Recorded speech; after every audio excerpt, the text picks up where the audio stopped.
What you say when you talk to yourself is perhaps the most important conversation that you'll have today, that you'll have this week, that you'll have this year, that you'll have at any point in your life. And if you want to overcome really any struggle that you're going through, if you want to see yourself reaching your goals, and if you really want to believe that you're making progress as those things start to fall into place, you need to be having a more positive conversation with yourself. You need to be becoming your best supporter, your number one supporter, and letting go of the shame, the guilt, the personal condemnation, and really doing it from a perspective that those things don't matter to you. Those things don't belong to you. You are not obligated to those things. I'm making this video for a very specific person who I'm currently working with to do a lot of this stuff. We're talking about overcoming addictive personality-based characteristics, behaviors, right? And then how to adopt more positive habits to really start to go through that flip-flop for ourselves and experience the progress that we want to experience in our lives. But one of the things that we've been talking a lot about and that this individual has been struggling a lot with is that inner conversation, right? Whenever that negative inner conversation comes in, whenever that sense of, hey, you're actually going to prioritize smoking weed now. You're actually going to prioritize chilling out and avoiding the positive behaviors. These kinds of things like working out, like journaling in the evenings, these things are actually really going to be difficult. They're going to be really, really painful. And so the comfort is much more attractive and the comfort is much more approachable, right? At the same time, we're really struggling with a lot of these conversations around shame, around guilt, around sort of giving into this more negative identity-based perception. And it's one of those things that if you don't push back against it and you don't know how to push back against it, it feels like you are fighting uphill.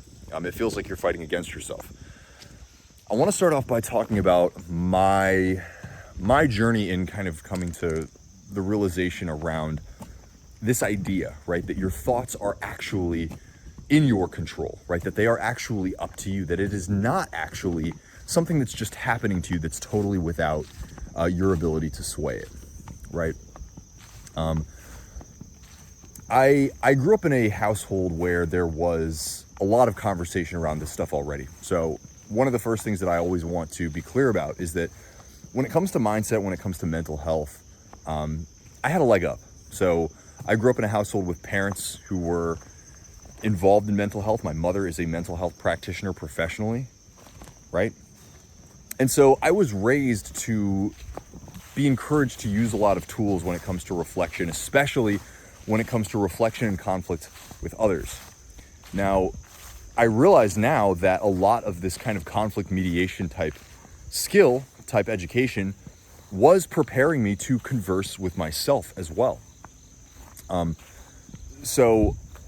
I acknowledge that when I was growing up and learning a lot of these tools, most of it was being taught to me from the perspective of like, here's how you navigate relationships with other people. I really struggled with anger. Anger was a huge challenge for me.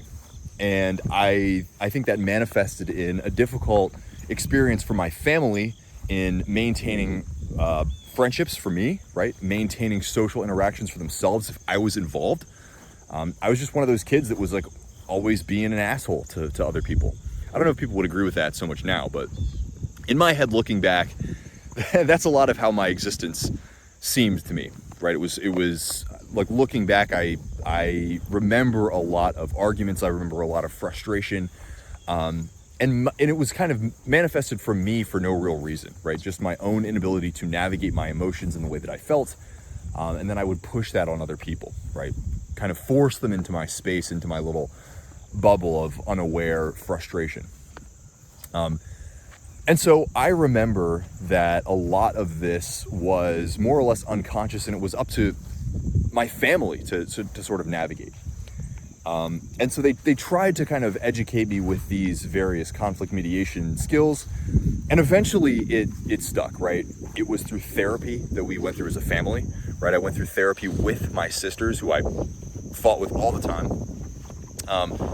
And then as I got older, especially later on or towards the middle of my high school experience, the therapy was, it was my own choice to go to therapy. I've shared this story a few times, but over the course of one summer, a lot of things happened that sort of broke my worldview. I went through a breakup that was cataclysmic for me. I had been in a relationship with a young woman for like 2.5 years. And for, for like a 14-year-old kid, that's a long time. My father lost his job. That was a pretty big one. It wasn't just that he lost his job. He like really fell into this deep depression. And at the same time, my house underwent a flood. And I started smoking weed all at the same time, like all within the same summer. And all of these things kind of invited me to really question who I was, right? My character, what my priorities were, what I cared about, what I thought about myself. And so I went to therapy and I started speaking with a therapist who really helped me to realize that I had a lot of narratives. I had a lot of narratives surrounding who I believed myself to be, what I expected out of my relationship.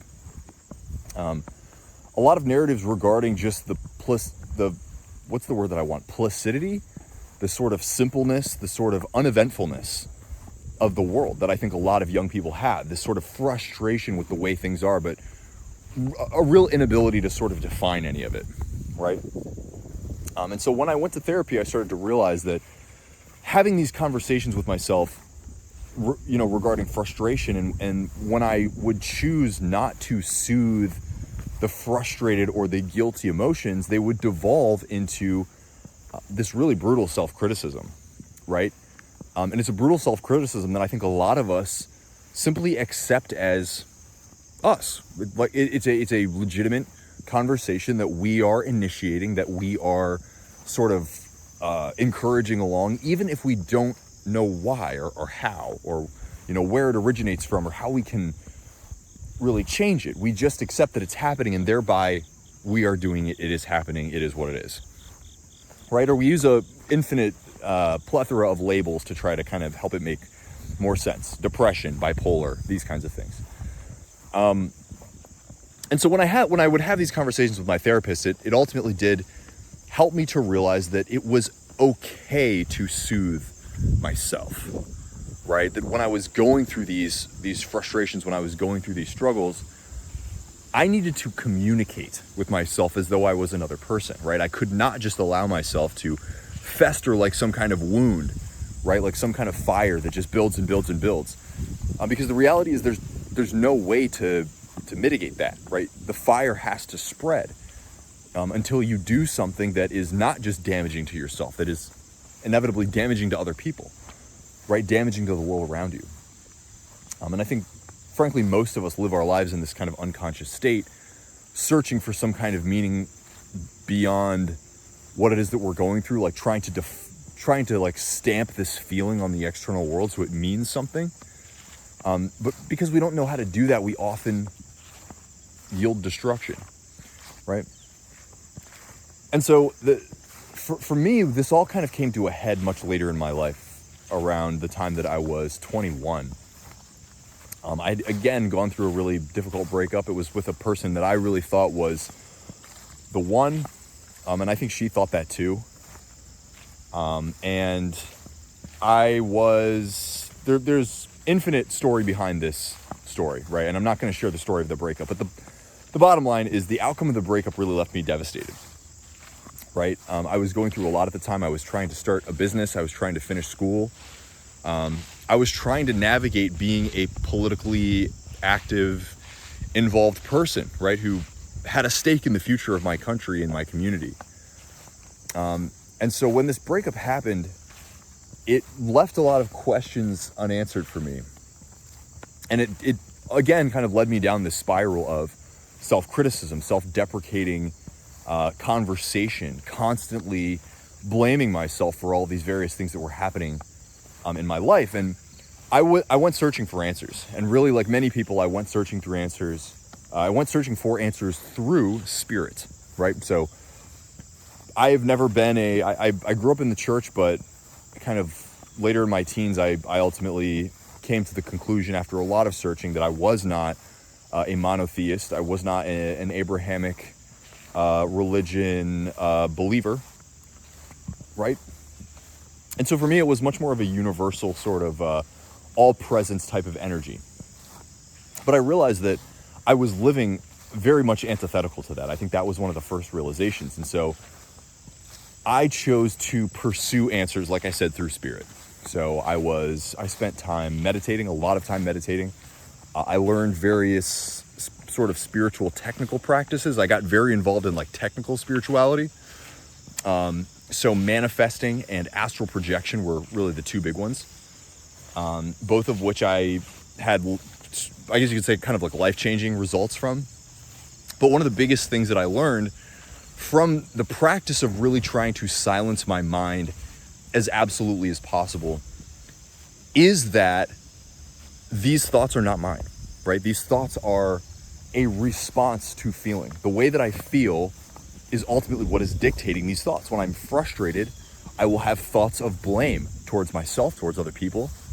When I'm depressed, I will have deep feelings of regret, right? What could I have done differently? Ways that I wish I had really treated people. But then on the other side, when I felt good, when I felt empowered, when I felt overwhelmed by love, I mean, that was one of the big ones that I tried for myself often, right? Was to feel this totally encompassing experience of love within myself and the world around me. I'm about to go up a really big hill. I don't want to pants on camera a bunch. This is going to be a little transition. One of the rare Zach transitions. Check this out. Yeah, you probably thought that was going to be a lot cooler. Well, so did I, until I couldn't think of anything else.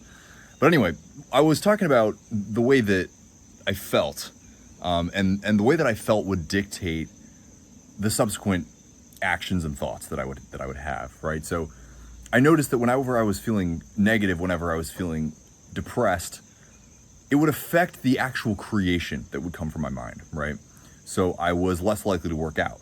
That's one of the big ones. I was much less likely to pursue creative projects, whether it was just for passion or whether it was potentially a money-making opportunity. But then on the opposite side, whenever I would feel good, it would be much easier to do these things. It would be almost effortless, in fact, to do these things, especially if I was really clear on what it is that I wanted to create. And this became further and further solidified for me, or confirmed for me, the more I sort of dug into the readings from the teachers on YouTube, from the various folks at religious institutions that I would go to, from the books that I would read, right? And I can give you a great example from one of my favorite books of all time, which is called Letting Go by a guy called Dr. David Hawkins. And that process that, I mean, he writes this entire book only to lay out a very specific technical process, which is just exactly what I was talking about, which is just acknowledging the influence between feeling and thought. And so I started doing this much more regularly, and ultimately I found that just by using observation, just by using a gentle intention, it was easy to dictate the way that I felt. And that took time, right? And it took practice, but that was the ultimate outcome. And so I want to walk you guys through a very technical approach to changing the way that you feel, to acknowledging the relationship between thoughts and feelings, to acknowledge that your thoughts both are not up to you and entirely belong to you, right? You have absolute control over these things, just like you have no obligation to actually listen to these things, right? And so let's start with the first step. I think the first step is that acknowledgement. The first step is the acknowledgement that your thoughts are both entirely in your control and not in your control at all. And that means that you both have the obligation to influence them. You have the obligation to dictate the direction that they're going, just like you have the same exact obligation to completely ignore them. So what does this mean? Well, right now I want you to just take a little bit of a mental snapshot of the way that you feel and the way that you communicate with yourself on a regular basis. Most constantly, do you find that you are empowering to yourself within your own mind, or do you find that your mind is dragging you down? Your mind is constantly telling you why you're not good enough, all of the faults that you have, all of the reasons why you're your life is a failure or you are a failure, right? Is it constantly giving you that kind of a feedback? I want you to just take account for that right now. Now, the next question that I'm going to ask you is, how often do you find yourself actively, engagingly pushing back against your thoughts? Right? Now, for most of you, I guarantee that the answer is probably almost never, right? Almost never do you tell yourself, hey, you know what? That's not really an appropriate thought. That's not really a thought that's conducive for the best version of myself. That's not something that's inviting me to travel down a path towards progress, right? I just want you to start right now by being honest. Now, the next step once you've been honest with yourself is to ask yourself, are you willing to challenge yourself? Right? You know just right now listening to me speak, is it going to be easy or is it going to be hard? You're probably telling yourself like, man, that sounds kind of hard. What, like, I don't even know what comes after that. Push back against my thoughts. What does that mean? Do I have an active debate with myself? Do I tell myself no? Do I scream at myself and tell myself to stop, like rocking in the corner while I'm covering my head? Well, the reality is that, yeah, you do. I mean, that is exactly what you are going to start doing. What you are going to start doing is when you notice having this kind of first-person conversation, you stop yourself. You tell yourself, I can think any way that I want. I can feel anything that I want to feel. I can influence myself in any way that I desire to influence myself. I have to start to change the way that I think. Now, the question you're going to ask yourself at this point is, are you willing to go through that challenge? Are you willing to undergo a process where every single day, as much as you possibly can, as much energy as you can possibly put into this throughout the day, putting a damper on it, right? Putting that cork in the drivel of thoughts and saying, you know what, I am going to now attempt to intentionally dictate the way that I think, right? You have to ask yourself that question right now. And the reality is that most of you are probably going to have the immediate answer that is no, right? This is the biggest battle that you have right now. I'm going to talk about techniques. I'm going to talk about exactly what you do. But it's not easy. None of it's easy. None of it is effortless. It all requires time. It requires effort. It requires you to challenge yourself. And so right now I'm asking you, are you willing to do that? It doesn't matter if you believe that you can or not. The question is, will you try to put up the fortitude to make that happen? And so that's it. That's a question that you have to answer honestly right now. I highly encourage you to say yes. I highly encourage you to challenge yourself, because it's going to be hard no matter what, right? And so I think that this is one of those points where I am just sort of speaking more into the void while you wait for the real answer to come up. And I hope it's yes. If it's no, the reality is, if it's no, there's no hope for you. There is no easier approach to this. It doesn't get easier. There is no medication that will ever allow you to have faith in yourself, that will ever allow you to want a better life for yourself, right? Because this all begins with that desire. The real answer is that if you answered in the negative, if you're like, no, I don't have what it takes to try to start actively pushing back against my own mind, that this is not important enough to you yet, right? You're not far enough in life to where things have really begun to hurt enough, right? Where your future is, the pathway to your future is burned badly enough that you're like, this is so fucked, and there's like, am I really going to keep living this way? The reality is, if you answer to the negative, no, I'm not willing to push back against my thoughts, you are comfortable still. And you might be like, what the fuck? I'm not comfortable. Okay, well then, what are you doing? Are you ready to change? Now that you've acknowledged that you're not comfortable, that you're not happy, now are you willing to push back? So once you accept that you're willing to push back, you will eventually get there. Things will eventually get bad enough for you that you will have to change, or fucking die, like, or just throw your life completely to the wayside, become homeless, end up in prison, burn all your relationships, have no future prospects for your career or interactions with other human beings. If you're at that point and you're and you're saying, yes, let's get into it. If you're at that point, you're saying no, you're fucked. If you're not yet at that point and you're like, holy shit, do I really have to get to that point? No, the answer is absolutely you don't have to get to that point. But so have a little confidence, right? Have a little fucking bravery. That's really what needs to happen right now. So let's move past this. I'm ranting and I'm rambling now.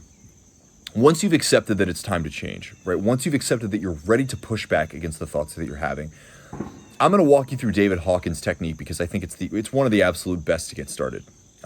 Frankly, it's one of the absolute best to become adept at this stuff, and never get to the point ever again where your thoughts are so despondent that you're trashing yourself, right? Because it is possible to get to that point. So David Hawkins' method is simple.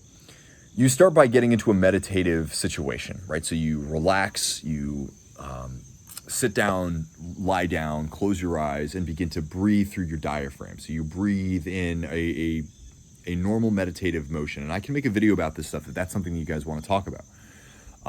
Foundations of meditation, because I do think that this stuff is so incredibly important.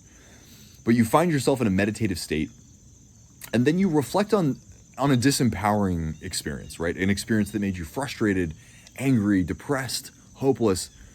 Go back to that point, and then I want you to find the way that you feel within your body.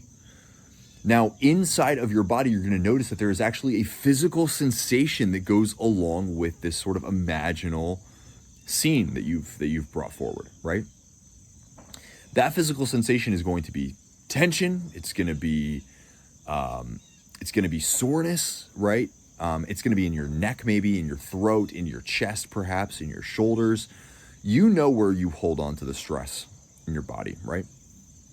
And so once you have discovered where the stress is being held onto, all you need to do is become present with that physical feeling, right? You're going to use breath. You're going to try to relax yourself and maintain presence with that physical feeling, right? And you're going to start to notice that within that physical feeling, it's bringing up thoughts, right? It's bringing up regrets. It's bringing up shame, right? Your goal is to remain in the meditative state, to breathe, to relax yourself and become as present with those feelings as you can without allowing that presence to become an invitation for you to continue to force that tension, right? You right now are the one that is forcing that tension. Whether you realize it or not, it's muscular compensation. Some people say it's like you're holding the trauma in your body. There's a lot of science that says that's not actually accurate. But I'm encouraging you to just give this practice a try, and you will find that it does ring true, right?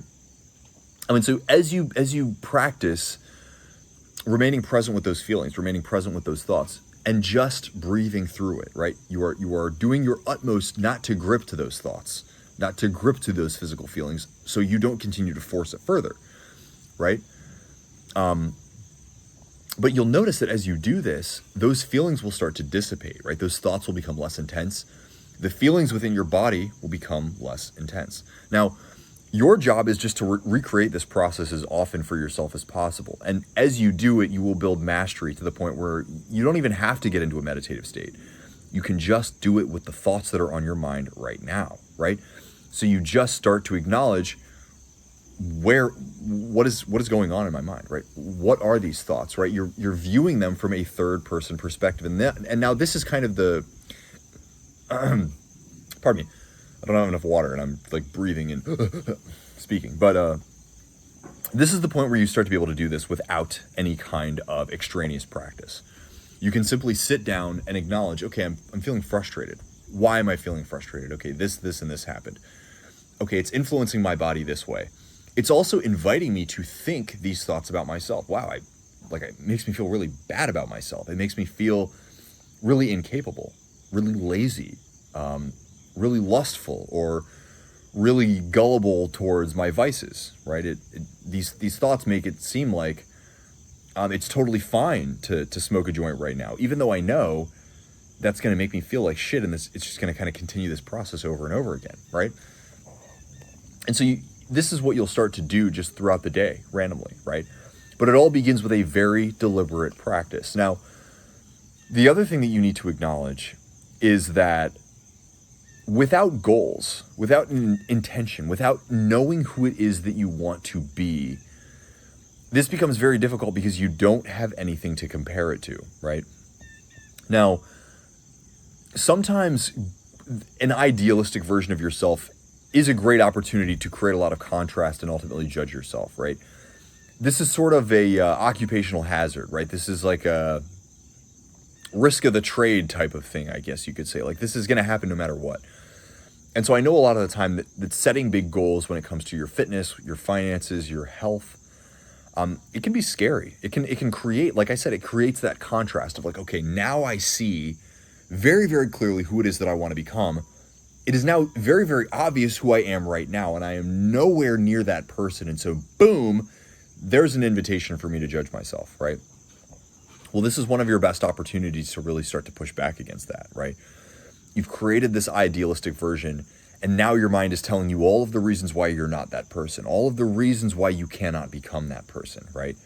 Here is your opportunity. Here is your first test, right? Is to start to communicate with yourself and say, well, you're right. Now I am not that person. But is it really so outlandish to think that I could become this person? Is it physically possible, right? That's one of those questions that has really transformed my mindset. Is it physically possible? Absolutely, it's physically possible. Okay, then why am I telling myself that I can't do it? Well, because I'm being a bitch, because I'm being a whiner, because this old version of myself that I am comfortable with is ruling my mind, and they're lazy and scared. And I'm not anymore. And this version of myself that I know I can become, that is physically possible for me to become, isn't like that. And I know I can become that person. And so I'm going to give myself permission now to start to let go of those thoughts, right? To start to say it doesn't actually really contribute to anything, me judging myself, me telling myself I can't actually become that physically fit. It doesn't serve me at all, right? Being realistic in this moment is not making me work out anymore. It's not making me eat any healthier. It's not making me take my sleep schedule any more seriously. Why am I doing it? Well, because it's habit. Because it's habit and it's comfortable. And your egoic self knows that change is going to be painful. And it's not going to allow for this kind of fake comfort, that's actually pain anymore. And that's scary, right? And so that's where I would say the best place to start is, right? Get into a place where you are crystal clear about who it is that you want to become, and then start to move towards that, right? And then start to compare every thought to that, right? Is this thought in alignment with the best version of myself? Would my higher self accept these thoughts? Probably not. There's no constructive nature to them. If they were more constructive, if they had a pathway, if they invited me to try something, sure, they're constructive. Those are beneficial, and self-critical thoughts can be very, very beneficial. But that's not what these are, right? 90% of these thoughts are just lazy, degrading thoughts. And you are not lazy, right? You do not hate yourself. The truth is that you love yourself and you are looking for a way to change. There's no other reason that you would be watching this video, right? There's no other reason that you would have entertained any of the other instruction that I gave you in this video so far. But that's what has to be done, right? The ultimate truth to any of this is that I often think about life very much through combative perspective, right? I have a very combative lens a lot of the time. And so the first thing that I think about when it comes to this kind of a thought process is, this is war, right? You are going to war with your mind, and you have to. But that's sort of what I'm going to leave you with in this video, is that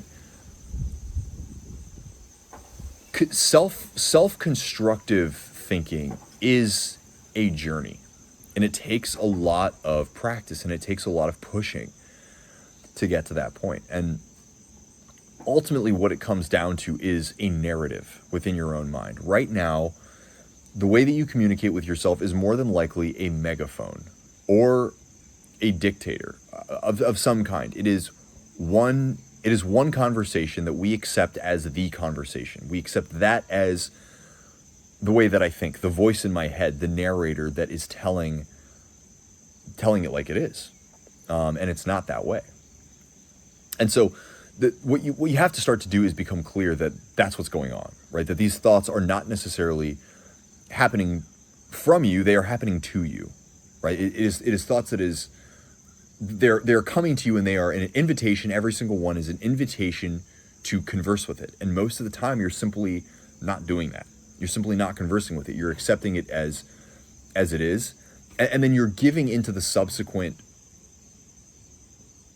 remain the same base narrative, right? Think about examples in your own life. Every time that you want to work out, every time that you're like that inkling of like, yeah, I think it's time for me to smoke weed, or it's time for me to drink some alcohol, right? And then you don't push back against that. That's the battle, right?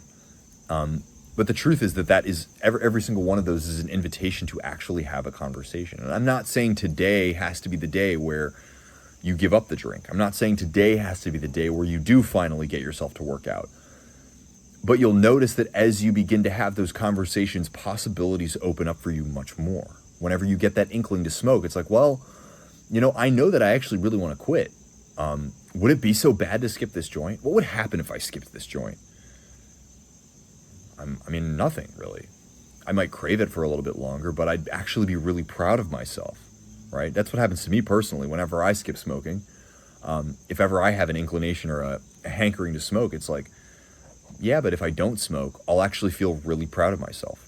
And I do, and I get even more of a dopamine hit from it, and it's a sustainable dopamine hit. It doesn't make me crash afterwards, right? When it comes to working out, like, man, I really want to skip this workout. It's like, man, it's going to make me so tired and sweaty, and like, I'm really just so far away from my goals. One workout's not going to change anything. I can skip and I can just go home today.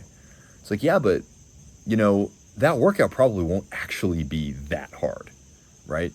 And I know that when I get done, I will be pretty proud of myself, and that's just one more vote towards the best version of myself. You see how easy both of those things were for me? Like, both of those conversations, I didn't have to do anything. I just asked questions, and reminded myself of what my goals were. I didn't even have to really remind myself. I just remembered what they were. I took a second to be present with what they were.